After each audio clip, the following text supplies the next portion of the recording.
Hello বন্ধুরা, আজকের recipe নিরামিষ পটলের দরমা। পটলগুলো এইভাবেই ছুরি দিয়ে খোসাটা ছাড়িয়ে নিয়ে ভালো করে ধুয়ে নিয়ে পটলের দুই পাশটা অল্প করে কেটে দেব। তারপর একটা চামচ বা ছুরি দিয়ে পটলের একদিক থেকে পটলের শাঁসটা বার করে রেখে দেব। এদিকে পটলের ভেতরে দেওয়ার জন্য একটা পুর বানিয়ে নেব। গ্যাসের মধ্যে কড়াই বসিয়ে 1 চামচ ঘি দিয়ে ছোট ছোট করে কাজু আর কিশমিশ কেটে রেখেছিলাম।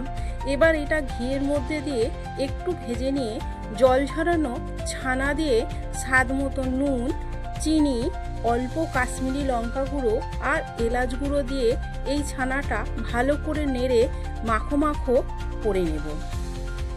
এবার পটলগুলোর মধ্যে নুন আর হলুদ মাখিয়ে রেখে দেব। গ্যাসের মধ্যে কড়াই বসিয়ে সাদা তেল দিয়ে নুন হলুদ মাখানো পটলগুলো ভালোভাবে ভেজে নেব। মিক্সির জারে পটলের শাঁস, আদা, কাঁচা লঙ্কা দিয়ে মিক্সিতে এটা পিষে রাখব। পটলগুলো ভাজা হয়ে গেছে, এবার তুলে নেব।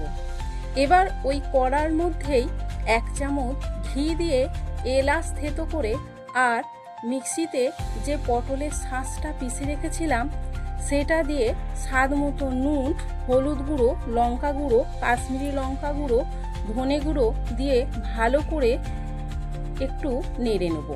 এদিকে মিক্সির জারে 8 থেকে 10টা কাজু আর দুধ দিয়ে এইটা পিষে রাখবো। মশলাটা কষানো হয়ে গেছে, এবার দুধ আর কাজু যে পেস্টটা করে রেখেছিলাম সেটা দিয়ে আর মিক্সির জার ধোয়া জল দিয়ে আর একটু চিনি দিয়ে এইটা ভালো করে নেড়ে নেব।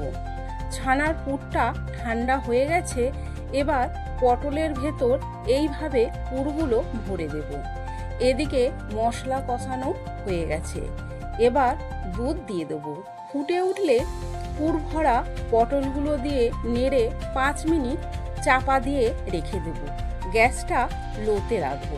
5 মিনিট পর চাপা খুলে ঘি আর গরম মশলা দিয়ে পটলের দোরমাটা নামিয়ে দেবো। এবার গরম গরম ভাতে পটলের দোরমাটা পরিবেশন করে দেব। এইভাবে পটলের দোরমাটা করলে এত দুর্দান্ত খেতে লাগে। বন্ধুরা, আমার এই রেসিপিটা যদি আপনাদের ভালো লাগে তাহলে লাইক, কমেন্ট ও শেয়ার করে দেবেন। আপনারা যদি আমার এই রান্নাটা ইউটিউব থেকে দেখেন তাহলে সাবস্ক্রাইব করে দেবেন আর ফেসবুক থেকে দেখলে ফলো করে দেবেন। ধন্যবাদ বন্ধুরা।